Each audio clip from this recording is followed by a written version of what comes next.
Ich stehe jetzt hier an meiner Haustür, denn gleich ist der Moment der Wahrheit gekommen, in dem ich nämlich zum allerersten Mal die Afrika Twin sehe, die ich auf dem X-Ride fahren werde. Sie wird mir vor die Haustür geliefert. Ich bin mega aufgeregt. Noch in Jogginganzug hier, aber die Stiefel stehen schon bereit, so dass ich da gleich ganz schnell reinschlüpfen kann. Und jetzt gucken wir uns mal die neue Afrika Twin an. Das Wetter ist übrigens nicht so optimopti.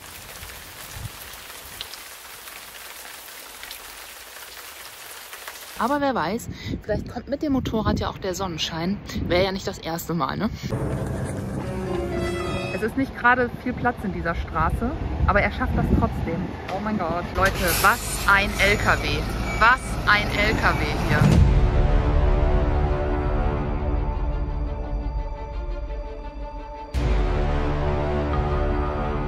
So, ich werde mich jetzt mal das erste Mal auf die Afrika Twin setzen. Erstaunlich niedrig. Es ist unfassbar, wie niedrig dieses Motorrad ist. Ich kann mich noch hinstellen und ja, ist schon geil. So, während er jetzt hier gerade noch den LKW zumacht, wundere ich mich hier schon über all die ganzen Knöpfe, die ich hier habe. Leute, das ist ja mehr, als meine ganze Afrika Twin überhaupt hat sonst. Also, oben drauf sind auch noch ein paar. Da, oh, was? Ach du meine Güte. So, wir machen das Motorrad erstmal an. Schönes Geräusch. Jetzt stecke ich hier noch meine Trinkflasche. Die habe ich mir extra hier, eigentlich zum Rennradfahren, ehrlich gesagt, von Amazon bestellt. Packe ich euch als Link in die Infobox. Finde ich super geil, weil stinkt nicht nach Plastik. Und dann kann es auch schon losgehen. Ich sage euch, dieses Motorrad ist für mich gerade eine kleine Revolution. Es ist halt echt krass. Also, die fährt sich so sicher. Ich habe, ehrlich gesagt, immer noch Respekt davor, so ein neues Motorrad zu fahren. Ich mag ja, wie gesagt, an der alten, dass man sie hinschmeißen kann und man muss kein schlechtes Gewissen haben, weil man sich nicht so viele Sorgen machen muss, wenn was kaputt geht, dass es dann dem Motorrad irgendwie an Wert nimmt. Bei dieser ist das natürlich eine ganz andere Geschichte. Aber dadurch, dass man so niedrig sitzt und irgendwie insgesamt in dieses Motorrad so geil eingebaut ist gar nicht das Ding von ich falle oder ich fühle mich unsicher, sondern genau das Gegenteil ist der Fall. Es fühlt sich mega sicher an. Wow. Das sind jetzt hier meine ersten Kilometer. Die ist vollgetankt, 415. Es waren gerade irgendwie 420 Kilometer noch. Man sieht immer, welchen Gang man drin hat. Boah, und die beschleunigt natürlich, ne? Und das Geilste ist, ich habe euch ja gerade gesagt, es ist was kalt heute, was frisch. Aber kein Problem, die hat Heizgriffe. Die Perle hat Heizgriffe. Geiler Scheiß hier. Ah, ist das schön. Ist das schön. Es ist Genuss. Da oben fliegt der Greifvogel. Ich glaube, er ist im Geiste auch dabei. Oh, sie hat 6 Gänge, sehe ich gerade. Bei 90 schalte ich da mal in 6. hier. Moin, Schatzi. Sehr geil, sehr geil. Mega. Einfach der Oberburner. So, jetzt das erste Mal Autobahn der neuen Afrika Twin. Ja. Fühlt sich ruhig an. Auch wenn die Bänder von meinem Rucksack ein bisschen nervig rumflattern. Wie erhofft ist die Sonne rausgekommen, ne? Ja, ja. Jetzt ist der Verbrauch so bei 6 Litern. Auf der Landstraße lag der wirklich bei 4, 4,3, 4,5 sowas. Reichweite ist immer noch bei 436. Ich habe nicht getankt. Also ja, jetzt hier 5,8. Also mit 124, 120 liegt der Verbrauch so bei 5,8. Gar nicht schlecht, oder? Batterieladung wird einem auch angezeigt. Die Spannung, meine ich. 4,2 Volt. Das ist ein bisschen mehr als bei meiner Afrika Twin, bei der RD07. Mal so 13,8, 13,9. Ah, das Datum sieht man sogar auch, sehe ich jetzt hier. Jo, wir haben Dienstag, 16. April. Ja, die hat schon echt Power, ne? 102 PS, das merkst du. Da ist mal eben locker überholt, so ein LKW. Ich muss immer ein bisschen aufpassen, dass ich beim Blinken nicht auf die Hupe drücke. Auf jeden Fall, Freunde, kann ich euch sagen, dieses Motorrad ist auf Autobahn sehr entspannt zu fahren. Also ich bin jetzt hier gerade mit 130 unterwegs und das ist so angenehm, wirklich. Ja, das Windschild lässt sich auch noch verstellen. Ich muss mal gucken, ob ich das jetzt in der höchsten Stellung habe. Ich glaube, da geht noch was. Dann ist es noch ein bisschen windstiller hier.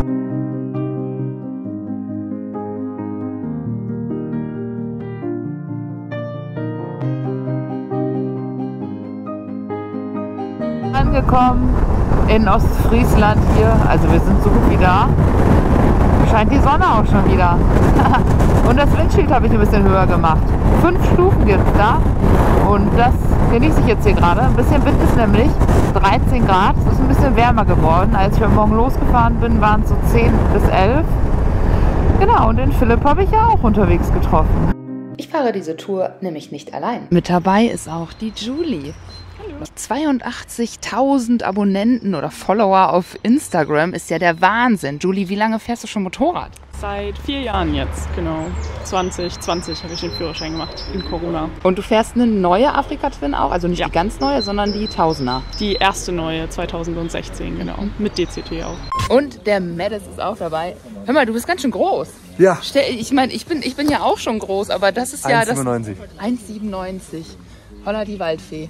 Aber ist auf jeden Fall bequem wahrscheinlich auf dem Motorrad. Ich glaube, Das du ist meine kannst erste mitlaufen. Ja. Ne? Der Jens ist derjenige bei uns in der Gruppe, dessen Aufnahmen wir meistens nicht verwenden dürfen, weil er Wheelies macht, gefährliche andere Stunts. Nein! Okay, die Anmoderation nochmal neu bitte. Ich beschreibe ihn mal kurz mit ein paar Worten. Immer gute Laune, schön tätowiert und er fährt alles und das richtig, richtig gut. Der sagenhafte, legendäre Jens. Hallo. Guck. Hallo, Ja, Caro. guck an. Na, guck. Wen haben wir denn da? Du auch hier. Ja, Mensch, Jens. Was ein Klasse. Zufall. Und auch Ja. mit dem gleichen Motorrad. Und am Nabel der Welt mit dem gleichen Motorrad unterwegs Richtung Süden. Der Mann sorgt für schöne Fotos hier auf dem Event. Hallo. Hi. Ja, tatsächlich fahre ich als Fotograf mit. Ist für mich ein bisschen schwierig, während der Fahrt was zu machen, aber dafür halten wir ja an und machen dann zwischendurch ein bisschen Fotos am Fotospot. Cool. Und der Stefan von Rugged Frames ist auch schon wieder fleißig. Wie lange machst du das schon da hinten drauf? Tatsächlich seit 12 Jahren jetzt. Das lernt man ja auch nicht, das macht man einfach, oder? War Bauchgefühl und es hat funktioniert, also mach ich's. Cool. Dann der Hampelmann dahin. Hi, Markus. Ja, hallo, grüßt euch. Ich bin Markus Biebricher. Ich bin Redaktionsleiter der Zeitschrift Ride und Redakteur bei Motorrad. Ich fahre hier den Honda X-Ride mit und freue mich an den Maschinen und meinen Mitfahrerinnen. Ja, hier haben wir noch jemanden, der ist undercover, behind the scenes mit dabei. Das ist nämlich der Piep. Und jetzt erstmal wieder zurück aufs Motorrad. Herrlich, Freunde, ich sage es euch, herrlich. Gleich eine ganz andere Nummer, wenn die Sonne rauskommt. Und das Motorrad ja hat gerade erst angefangen. Oh, mit einem Hafen. Ah, es ist ja wohl wunderschön. Viele Leute mit dem Fahrrad unterwegs hier. Sportlich, sportlich. Wie in Münster. Jo. Das Otto-Hus. In Ostfriesland, da denke ich immer direkt an Otto. Otto Walkes. Aber Ostfriesland hat bestimmt noch viel, viel mehr zu bieten, bestimmt, oder? Wie zum Beispiel hier. So ein schönes Schiff. Deutsche Bucht. Museumskreuzer. Aber da kommt aber direkt ein bisschen Urlaubsfeeling auf, wenn man hier herfährt. Hier müssen wir rein. Sagt bitte, da ist es ja schon. Also das ging aber jetzt... Ach guck, da ist ja auch der Transporter von vorhin. Ja, cool. Und jetzt gekonnt eine Ehrenrunde drehen.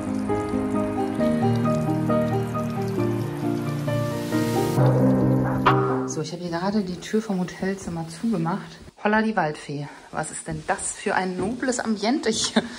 Also, schlafen sieht so aus. Dann kann ich hier heute Abend meine Memoiren schreiben und dabei einen Blick ins Wohnzimmer genießen mit einem Ofen. Die wussten, dass ich Schokolade mag. Oh, und was ist denn das? Gönnen wir uns mal jetzt hier. Oh, die Gardine hängt. Das ist jetzt eine Sache mit Höhenangst. Man kann da durchgucken, ne? Ich wage es. Wow. Was ein Ausblick. Das ist ja wunderschön hier. Wow. Ja, damit wäre der erste Fahrtag, naja, das kann man nicht ersten Fahrtag nennen, sagen wir der Hinweg zum Start des X-Ride gelungen. Wir trinken jetzt hier gleich noch ein Bierchen miteinander und dann sind wir morgen wieder am Start.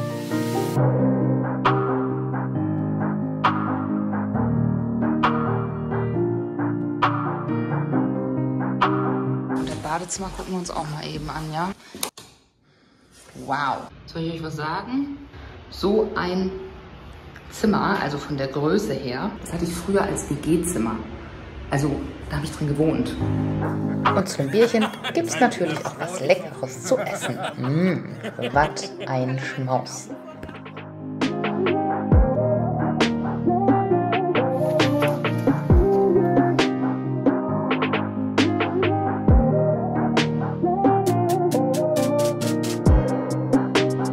Das finde ich richtig krass hier im Hotel am Delft. Die Minibar ist kostenlos. Freunde, da habe ich mir natürlich gestern erstmal ordentlich 2 Wasser gezischt hier. Ja, ich weiß. Nur die Harten kommen in den Garten, ne?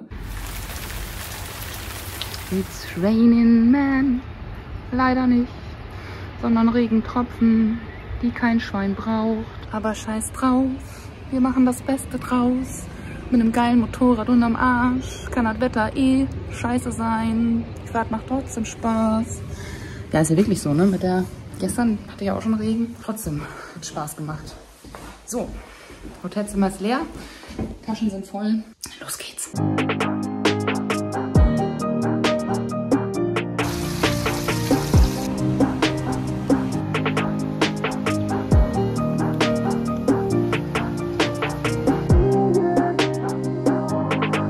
Es könnte ja immer noch schlimmer sein. Es regnet zumindest nicht so krass. Aber trotzdem finde ich, könnte es mal aufhören. Als erstes wird jetzt mal getankt.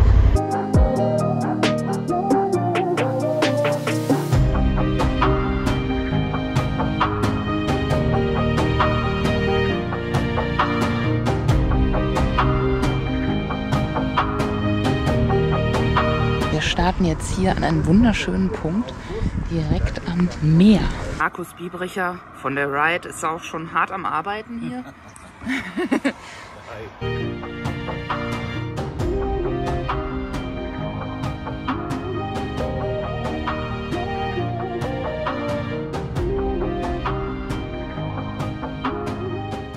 Und so startet der X-Ride hier in Emden. Wie heißt die Tour nochmal? Afrika Twin X-Ride. Wenn man auf die Deutschlandkarte ein X legt, geht ein Strich vom Nordwesten quer rüber bis in den Südosten. Und das ist unsere Route. Das erste Bein des X. Das zweite Bein geht dann von Freiburg bis Stralsund. Auch mit der neuen Afrika Twin. Allerdings nicht gefahren von mir, sondern vielleicht sogar von dir. Bewerbt euch doch einfach. Unter dem Video habe ich euch einen Link in die Beschreibung gepackt. Da könnt ihr einfach draufklicken und dann geht das ganz von alleine eigentlich. Geil mit der Sonne jetzt. Mega. Hammermäßig. Wuhu. So macht es Spaß.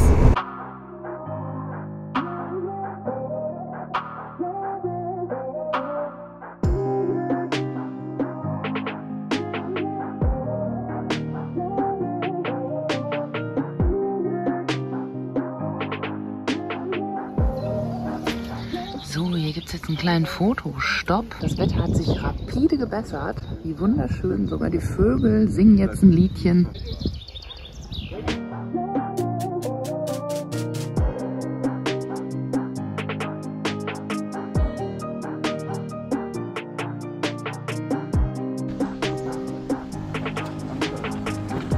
Hier ist richtig was los in Ostfriesland. So, ein schönes Fleckchen hier. Meine Güte, da kann man es wohl aushalten, ne?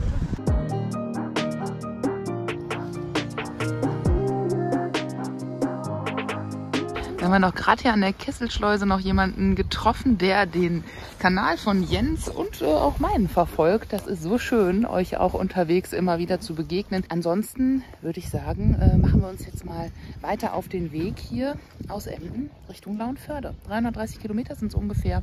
Ich bin gespannt. Wir machen allerdings jetzt erstmal ein bisschen Strecke. Das heißt, ab auf die Autobahn.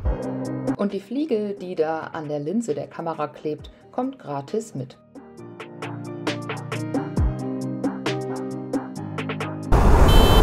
Dass ich statt zu blinken die Hupe betätigt habe, ist mir ehrlich gesagt noch öfter passiert. Genauso wie... Ach so. Oh, ich bin auf dem Warnblinker. Oh, sorry. Warnblinker, okay. Ich habe das hier voll im Griff mit diesem Motorrad.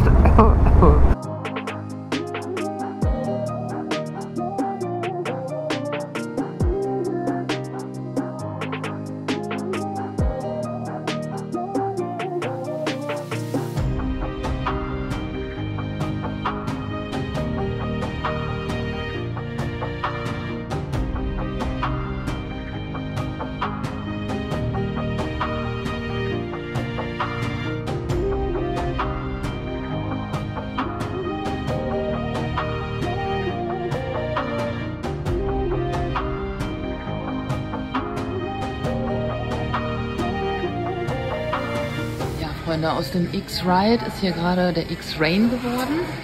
Es raint nämlich hier zum x-ten Mal heute, aber das macht nichts.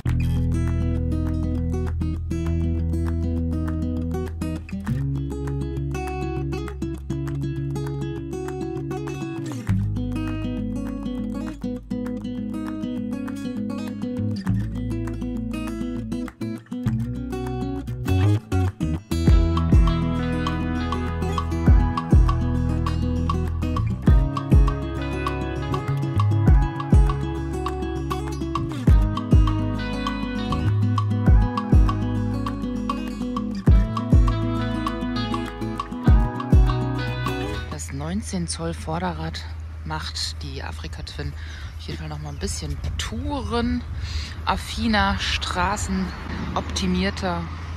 Jens, lauf nicht aus dem Video. So. Darf ich dich mal? Es ist ein Video und es läuft schon. Ja, es läuft schon. Ich wollte es eigentlich mit Mikro machen, aber irgendwie bietet sich gerade hier so eine Situation. Sag mal, was findest du so besonders an solchen Touren? Ich finde es cool, wenn wir so unter uns sind und jeder macht so seinen Kram, den er sonst auch immer macht. Aber jetzt sind wir halt mal alle zusammen unterwegs und das finde ich cool irgendwie.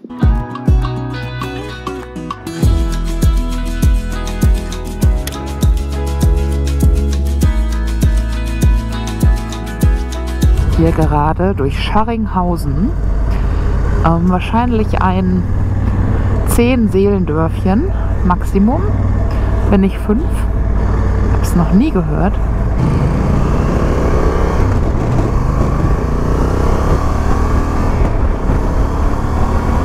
Da haben wir auch schon das nächste Dorf, nämlich Kirchdorf, Landkreis Diepholz. So sieht es hier aus, Freunde. Oh, da ist der Balkon ein bisschen Schrott.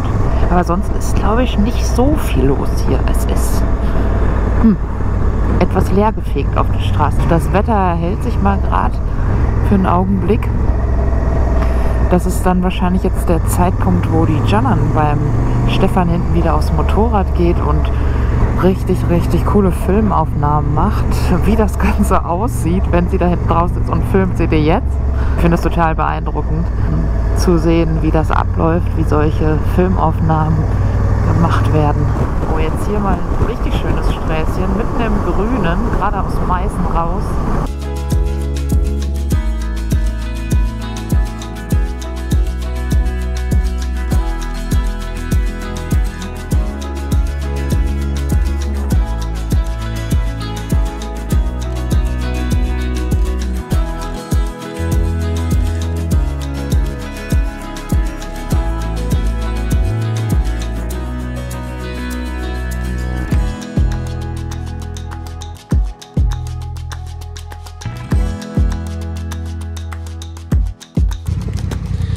Hier beginnt es jetzt auch landschaftlich so ein bisschen abwechslungsreicher und weitläufiger zu werden.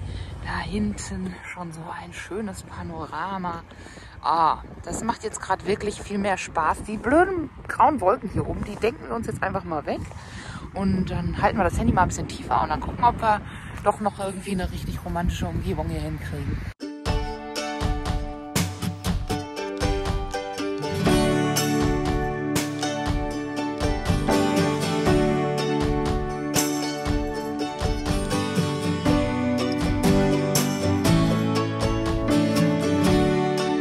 Der hat entschlossen, jetzt auf den Bus zu warten. Ich weiß nicht, ob da noch einer kommt. Sag mal, Jens, du wolltest jetzt auf den Bus warten, bis einer kommt? Ich fahre die letzten 30 Kilometer mit dem Bus, ne? regnet ja. Ja, nee, du hast auch recht, da soll man nicht Motorrad fahren. Von wegen. Dunkle Wolken und Regen halten uns natürlich nicht ab. Wir fahren Motorrad. Bei jedem Wetter.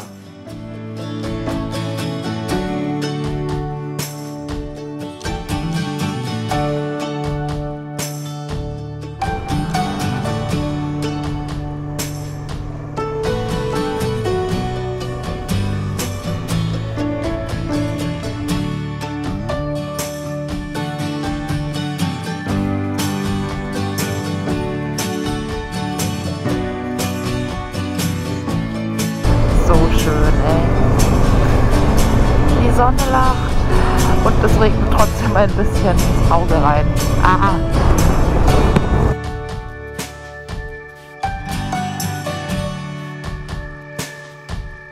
Kreishöchster Marienmünsterförde. Freunde, schauen wir uns das doch mal an hier. Oh, eine große Plane, verdeckt. Eine Scheune, da hinten sind Schafe. Idyllisch. Ich mag ja diese Fachwerkhäuser sehr gerne, ne? Seht ihr das hier? So ein altes Fachwerkhaus. Oh, schön. Das erzählt was. Ich gehe kaputt. Ja, genau, das erzählt es. Nee, nee.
So, hier an der Tankstelle. Ein letzter Pipi-Stopp für heute. Und dann sind wir auch schon da. Beim Hotel. Es ist ein Motorradhotel. Villa Löwenherz. Ich glaube, es ist sehr herzlich da. Ich nehme euch natürlich mit. Schauen wir uns das mal an.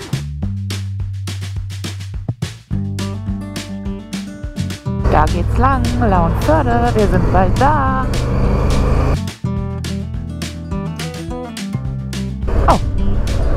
Das ging aber schnell. Und da sind wir auch schon. Wow, das ist sie also. Oh yes, das ist ja mal hier ein schickes Ding. Ach, er ist schon, der gute Klaus, der hat schon sein zweites Bier wahrscheinlich. Erst werden die Motorräder getankt. Und jetzt tanken wir uns aus. Genau. Markus. Prost, Caro. Prost. Auf einen wundervollen ersten Tag. Das ist er wirklich gewesen. Trotz Regen. Trotz Regen, trotz komplett April. Ja, wir haben es gerockt, ne? Wir haben es voll gerockt. Ja. Jens, willst du zu uns stoßen? Prost! Prost! Das Zielbierchen. Haben wir uns verdient. Zwischendurch hätte ich mal gedacht, es könnte auch ein Glühwein sein, ne? Ja, nicht nur einer. Habt ihr auch so was Schönes auf eurem Schaum drauf? Guck mal, ein Motorrad.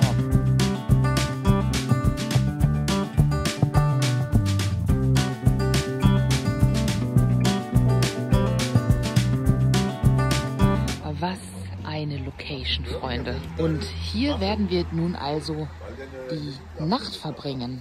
Die Afrika-Twins stehen hier schon und haben auch nun Bettruhe, kann man so sagen.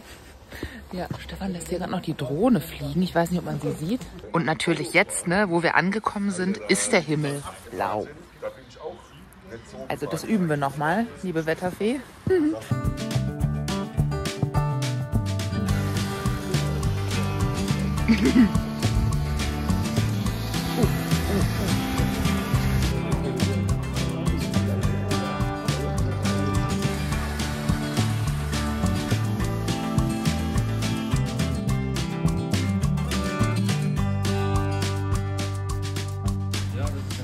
Hier liegt schon der erste Mann auf dem Boden, zu Füßen der Afrika Twins.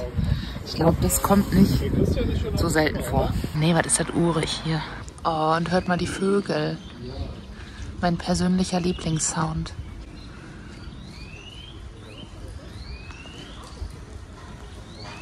Jetzt kommt da noch so ein Hund. Oh, der sieht aber fällig aus. Haarig, haarig. Eine haarige Angelegenheit. Hier, der Löwenherz. Er markiert erstmal sein Revier. Ja, Jung, ich wollte hier nur eine Nacht bleiben. Länger nicht. Zimmer Holland. Ja. Das passt ja. Sehr schön. Danke. Erste Etage, rechts hoch.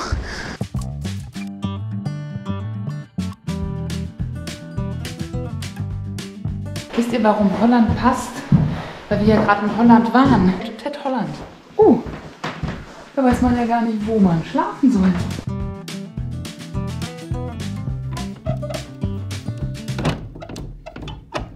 Okay, das mache ich jetzt lieber nicht auf. Ich glaube, das sind alles Motorradsclubs. Also in der Motorradgruppe würde ich mich wahrscheinlich wohlfühlen. Die Bärengruppe. Mit den Schuhen fahre ich morgen.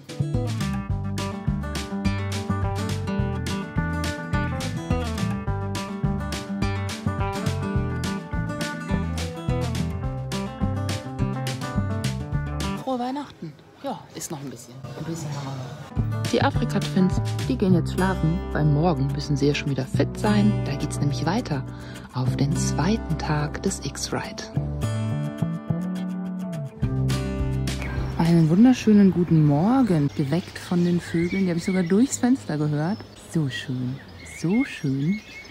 Heute starten wir Richtung Hofheim-Rügheim. Das sind so 250 Kilometer. Bist du die Afrika Twin vorher schon mal gefahren, die neue? Nein, die bin ich noch nicht gefahren. Das war jetzt tatsächlich für mich das erste Mal. Und ich bin ganz überrascht von dem 19 Zoll Vorderrad. Ich meine, einen Tick mehr Handlichkeit gegenüber meiner 21 Zoll Afrika Twin festgestellt zu haben.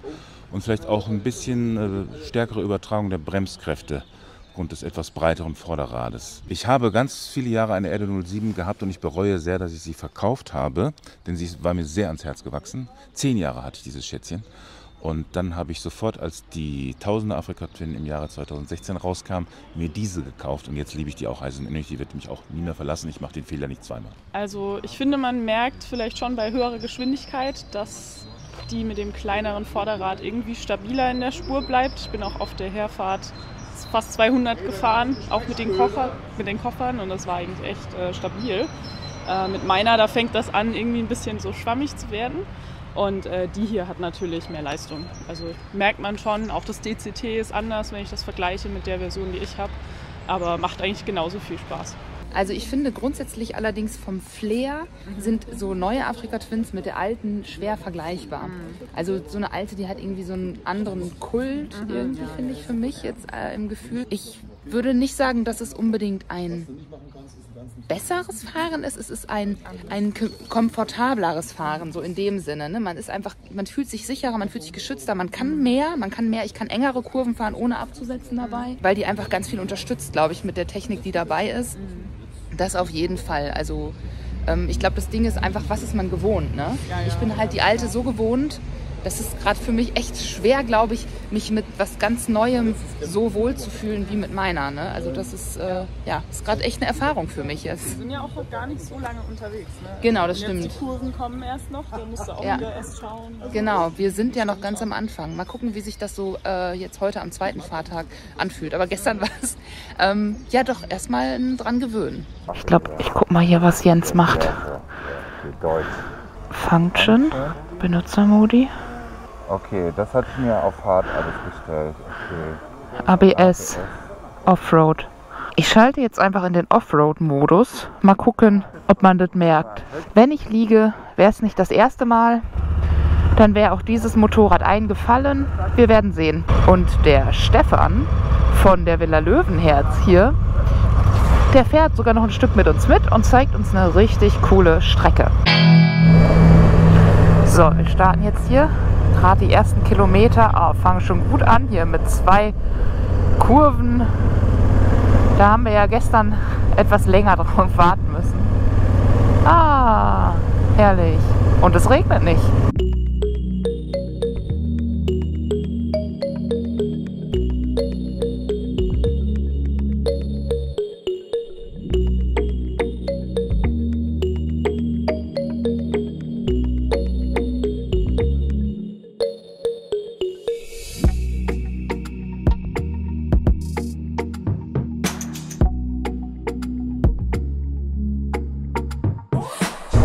Wow, was ein Ausblick. Toll. Wie schön hier diese gelben Felder. Aber da kann ich mich, glaube ich, nie aufhören, drüber zu freuen.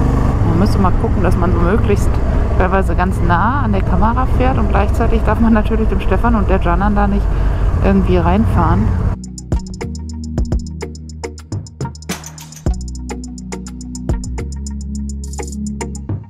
Es ist hier so eine richtig schöne geführte Tour.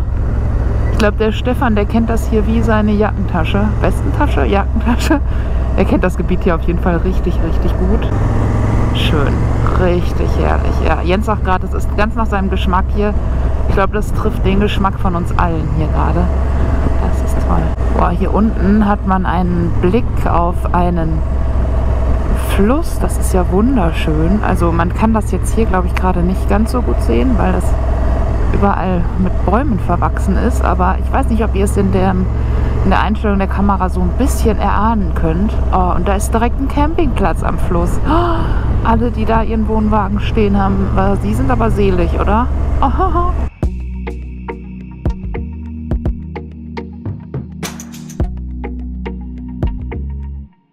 Bad Karlshafen, Landkreis Kassel. Das ist doch sehr süß hier.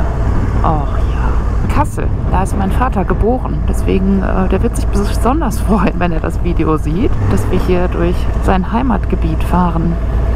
Wow, guck mal das Haus. Wow, Caro, nach vorne. Guck mal hier, diese Tulpen da, richtig schön gepflanzt. Da kommen noch mehr schöne Häuser, Freunde.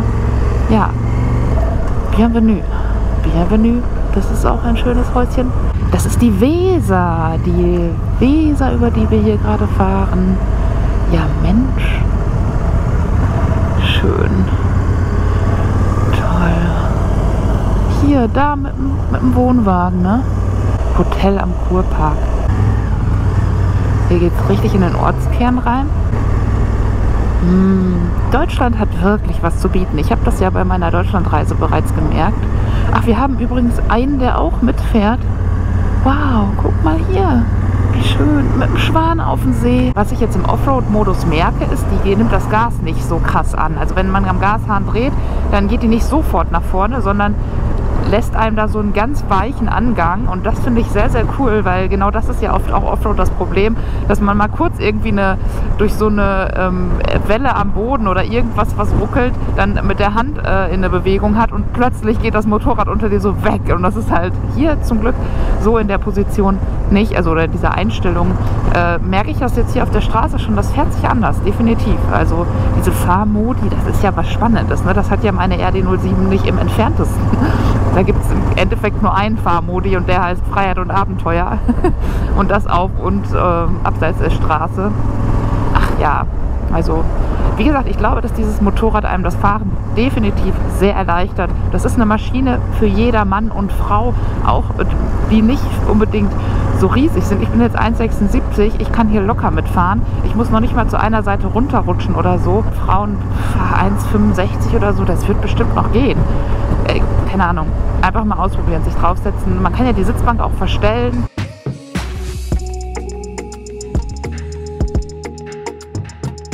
Jetzt geht es hier so ein bisschen mal weg von der Hauptstraße in einen kleinen, wow, eher Hinterhof gelegenen Teil hier. Oh, guck mal hier. Wow, das ist ja mal geil. Schön. So, der Medes, der stellt sich hier gerade wirklich schön in die Pose. Denn an diesem Ort, da muss man einfach Fotos und Filmaufnahmen machen. So schön.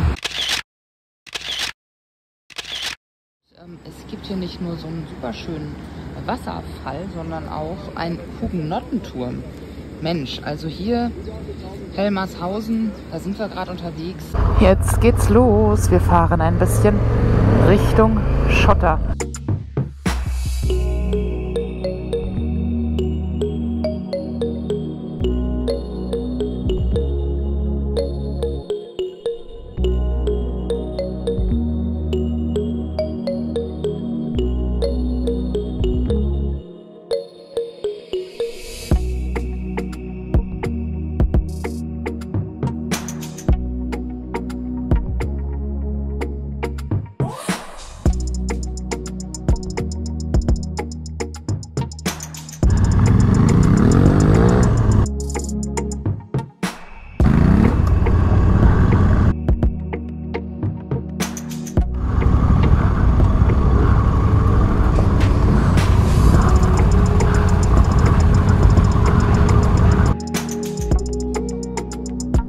Also stehen ist auf diesem Motorrad echt angenehm. Es ist gar kein Problem hier. Der Matt ist neben mir.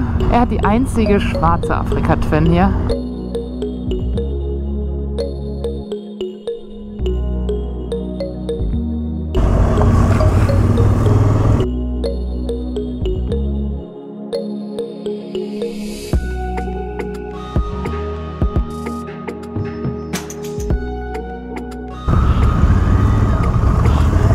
Ui, die erste Afrika Twin.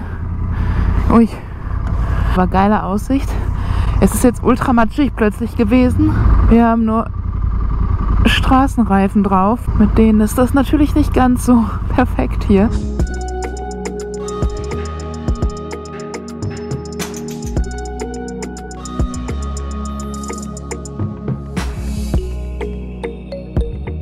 Schön hier. Super schön. Boah, ist das toll. Toller Ausblick hier. Boah. Yes.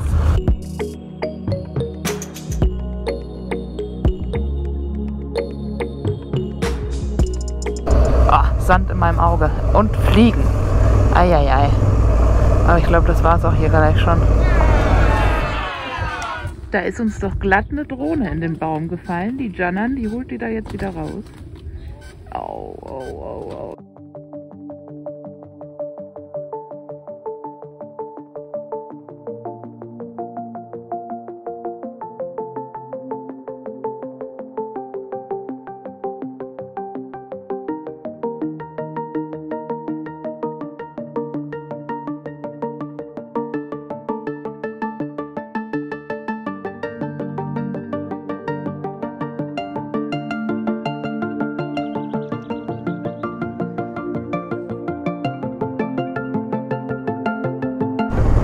Was ist denn das für ein süßes kleines Örtchen hier? Das ist ja sehr beschaulich. Wenn man hier runterfährt, da ist glaube ich auch irgendwie eine Kirche oder und eine Burg dahinter. Aha. Oh, da bin ich mal gespannt, was das ist für ein Ort. Trendelburg, sagte gerade der Stefan von der Villa Löwenherz. Das ist also Trendelburg. Passt ja mit der Burg. Da ist auch sogar noch so ein kleines Fähnchen oben drauf. Der Mädels fährt hier hoch und jetzt ist mein Motorrad voller Gras. Naja. Holla, die Waldfee. Was hier so auch wieder so positiv mit auffällt, sind diese Fachwerkhäuschen. Es ist irgendwie alles voll davon.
Ganz so sauber, wie sie mal war, ist sie jetzt nicht mehr.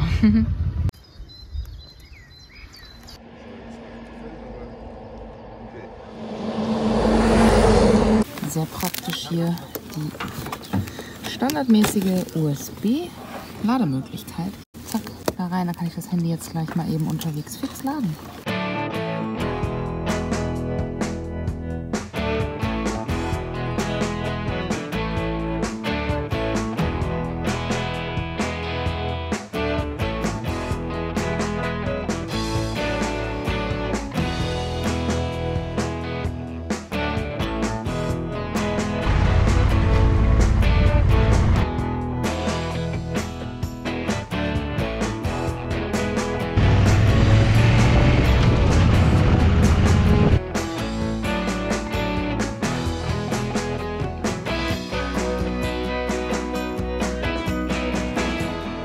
Streckenverlauf hier. Das ist ein schöner Blick von hier oben runter. Alles so grün, knallige Farben. Wham!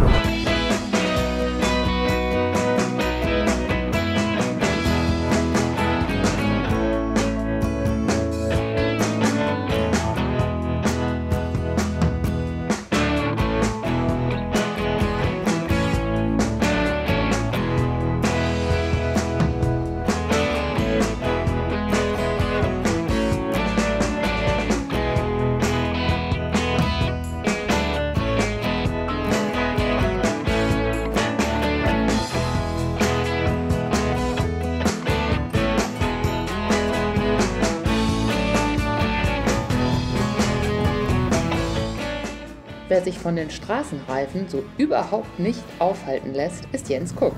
Tja, die Afrika Twin macht eben eine gute Figur, off sowie on-road.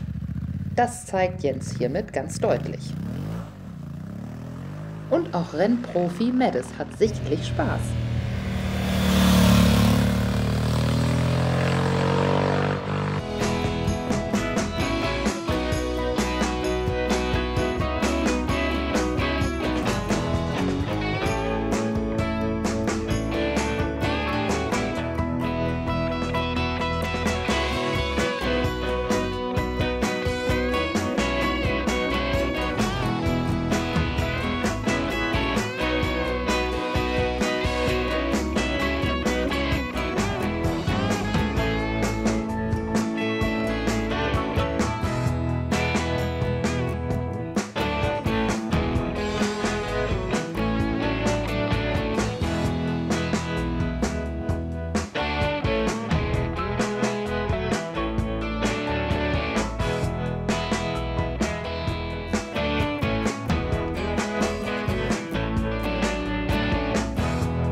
Hier. Yay! Angekommen. Cool. Dann mein Show. Angekommen beim Landhotel Rügheim verabschieden wir uns vom Mitfahrer, 2 Räder, 1 Jahr, der uns mit seiner BMW begleitet hat. Eingecheckt und schon wartet ein üppiges Abendessen auf uns. Damit konnte ich richtig gut schlafen.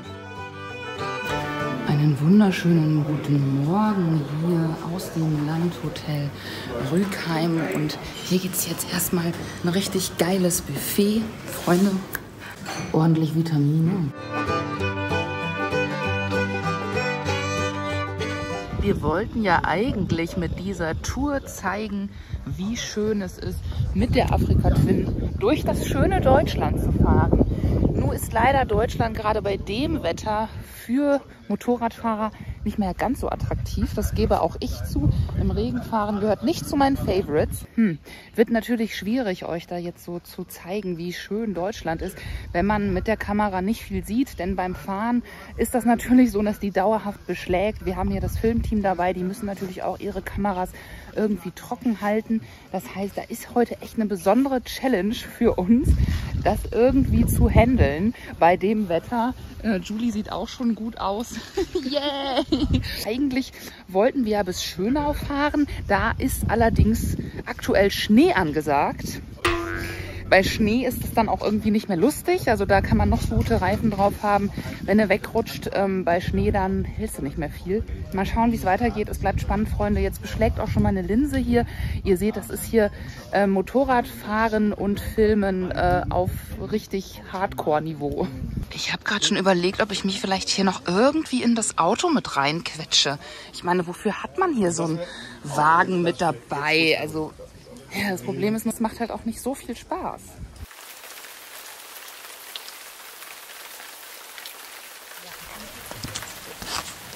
No risk, no fun. Trotz dieses Wetters ist es super schön, wieder auf dem Motorrad zu sitzen. Ich liebe das. Das ist so nach 2 Tagen. Man braucht mal so ein bisschen, um reinzukommen, aber so nach 2 Tagen, es ist jetzt quasi der 3. Tag, ist es so geil einfach. Du freust dich richtig, wenn die Maschine wieder angeht, so yay. Mega. Ja, verrückt, oder? Verrückt. Aber wie gesagt, man wird ja hier unten drunter auch nicht nass, wenn man die richtigen Klamotten anhat. Von daher ist es auch egal. Schauen wir mal, wie das hier so wird, wie die neue Afrika Twin sich so macht auf der Straße hier beim X-Ride Antagryo. Freunde, das ist doch mal echt ein richtiger Motorradtest hier bei Wind und Wetter. Wir lassen uns nicht abhalten. Wir haben Spaß. Die Landschaft kann man ja trotzdem sehen, nur ihr halt nicht so, ne? Das ist das Doofe. Vor uns liegen ca. 200 Kilometer über Land. Doch vorher geht's erstmal tanken und aufwärmen mit einer... Ach so, ja, okay, wer ist hier der Erste? Ja, Polonaise. Mit dem Jens, ne? Da hat man immer was zu tun hier.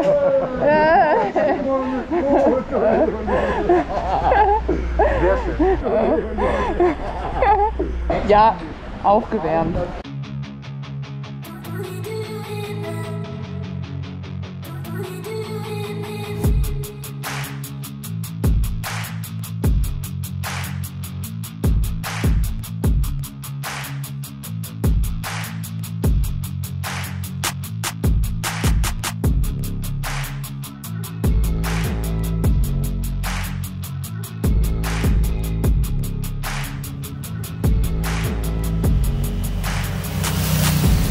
Ja Leute, es wird irgendwie nicht besser mit dem Wetter.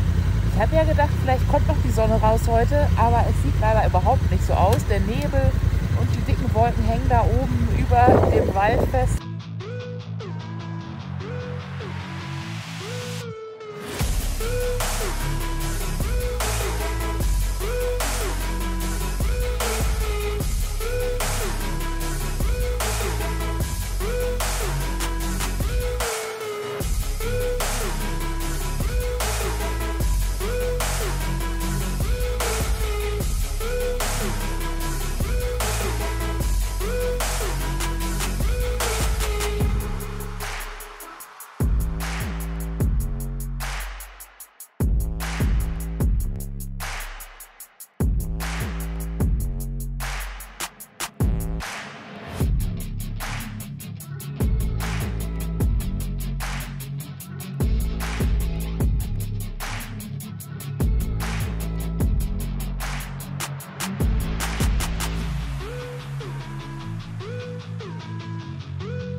Wir machen jetzt hier schöne Aufwärmübungen. Eigentlich ist die fränkische Schweiz, glaube ich, echt ein richtig guter Tipp fürs Motorradfahren. Also wie gesagt, wenn das Wetter nicht so ist, wie es jetzt gerade ist, kann man hier, glaube ich, richtig geil fahren. Und es macht trotzdem Spaß mit der Afrika Twin. Das muss ich wirklich sagen. Die Griffheizung ist dauerhaft an. Und ja, Turmmodus ist drin. So bringen uns die Reise-Enduros zum nächsten Gasthof, wo es erstmal einen wärmenden Cappuccino und was Deftiges zu essen gibt. So, gut aufgewärmt. Die Finger spüre ich wieder. Yay. Wieder ready to race. Man fühlt wieder was in den Händen. Das sind schon mal gute Voraussetzungen auf die letzten 1 Stunde 45, irgendwie sowas. Dankeschön für alles. Das war sehr lecker. Danke. Ja, danke, danke. Freilich. Das hat echt aufgewärmt von innen. Richtig gut. Zu hoffen, dass es noch heute noch aufhört zu regnen, das wäre dann doch eine Illusion. Ja, danke schön. Nee, Leute. Ich glaube, das wird heute nichts mehr.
Ich hole jetzt noch die letzten Sachen aus dem Motorrad und dann mache ich erstmal meine Füße warm.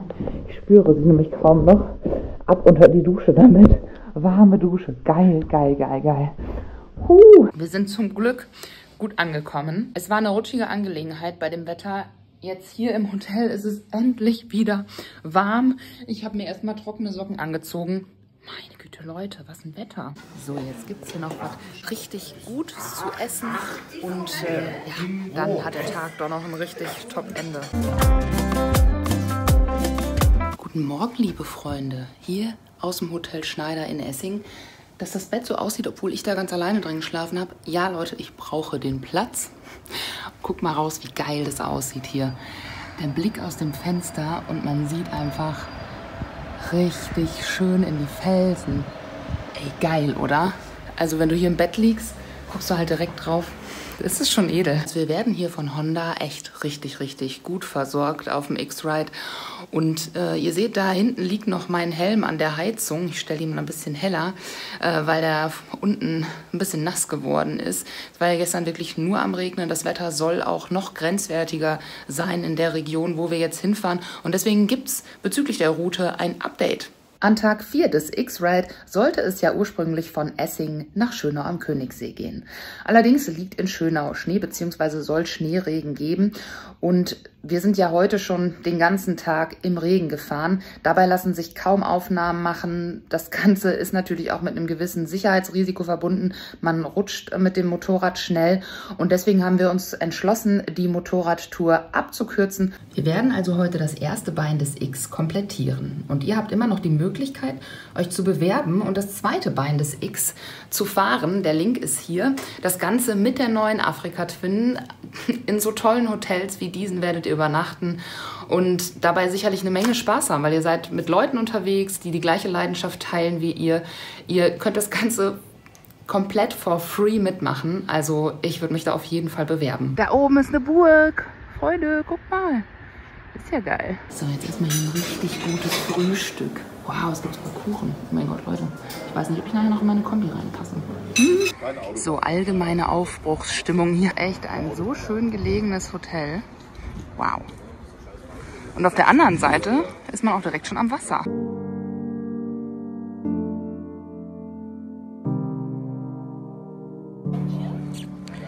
Hier werden noch letzte Aufnahmen gemacht, ein paar Interviews.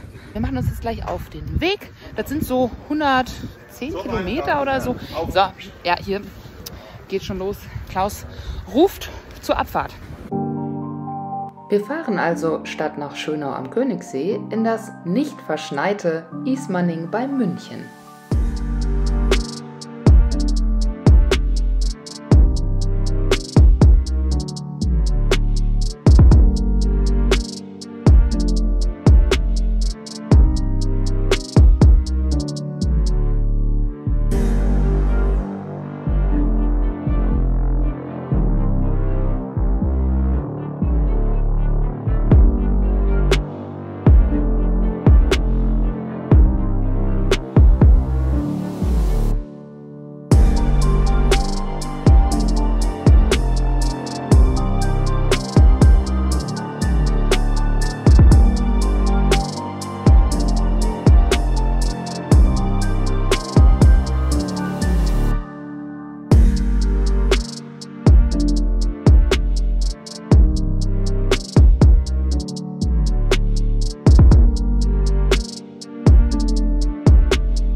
und Raucherpause hier in Attenkirchen. Und hier gibt es wirklich eine hübsche Kirche in Attenkirchen. Erstmal alles in Pose bringen hier hoch. Mal gucken. Oh, das ist rutschig, rutschig, rutschig.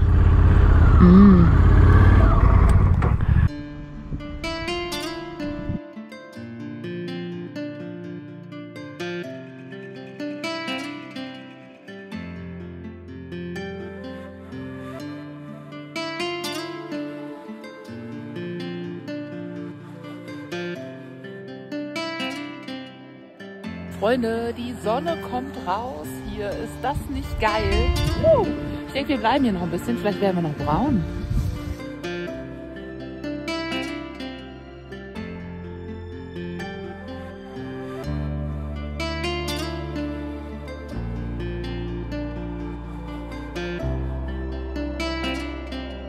Und hier wachsen kleine Frösche heran. Schaut euch das mal an hier.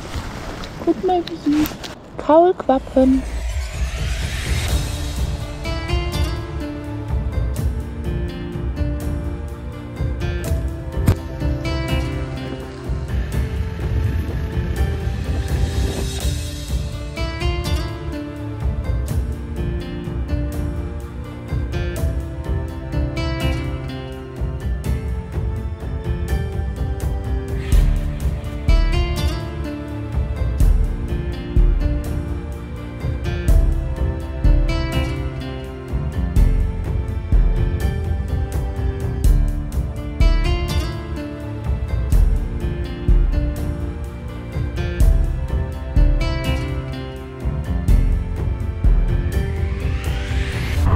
Schlag ein, wir haben es geschafft. Cool, Julie auch einmal. Check, yay!